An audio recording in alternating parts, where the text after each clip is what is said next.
Thank you so much for joining us. It's still very difficult, for example, for Japan. We have figures for the other ones, but Japan, the situation, because it's still evolving and we're not quite sure what the end of it is, I guess it's difficult to put a figure on it.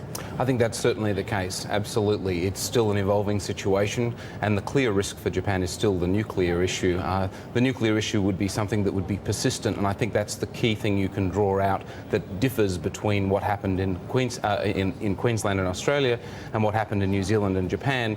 In Queensland, the floods came and then they went, and it's now dry, and they can start the rebuilding process, and indeed they have already done that. In Christchurch, we've had a lot of aftershocks, a lot more tremors. The ground is still shaking. There was, of course, two events in Christchurch, September last year and February, and there's been that it's that uncertainty and that shaking of the ground that still means that reconstruction is still taking time. I suspect in Japan it will be a similar sort of issue for the reconstruction effort, and it could be, of course, a whole lot worse if it were also a nuclear tragedy. Do we have an idea of how much it will cost actually in Queensland, but also in Christchurch? Queensland still, they lost a lot of mining production for those couple of weeks.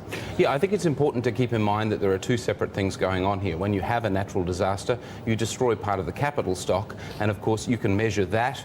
There are measures for Queensland suggesting that it's about 1.5% of Australian GDP. For New Zealand, it's a much larger event. It's more like about 8% of their GDP that got destroyed, and I think the estimates at the moment for Japan are somewhere in the middle, sitting around 3%. But that's the destruction of the capital stock. That's the value of what needs to be replaced as they rebuild. When you're looking at GDP numbers, they obviously don't include that. They measure what activity is going on at the time. In Queensland and Australia, what we've seen is there was disruption to coal production. Queensland's obviously a major exporter of coal, and we think it'll knock about 1% off GDP before we have a swift recovery. In New Zealand, it's a bit harder to make an assessment. The economy was already very weak. Now, Paul, you were mentioning the fact that, of course, the recovery is going to be different depending on what country you look at. But in terms of what we can learn from these disasters, is there anything that we can say, in 10 years, well, everything will be built differently? Or, for Japan, for example, well, they won't use nuclear power plants?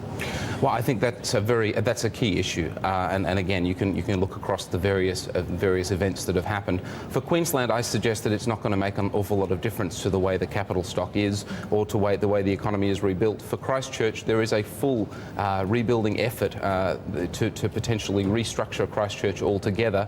For Japan, of course, they will potentially consider that things need to be more earthquake-proofed, but also you raise a good issue, which is whether nuclear is still as palatable as it was. That is actually a key issue for Australia that we're thinking of at the moment, because of course Australia is a large producer of other alternatives, LNG and thermal coal, and of course those other alternatives become more attractive in an environment where nuclear technology is less attractive. And for economists, does it mean that you have to start actually factoring in these devastations or these potential earthquakes much more in your figures? Because we saw 3 in the last 3 months.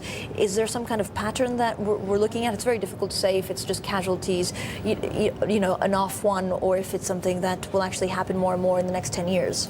I think it's nearly impossible to do that. Yeah. It's always very difficult to predict these kind of events and to know when they would happen.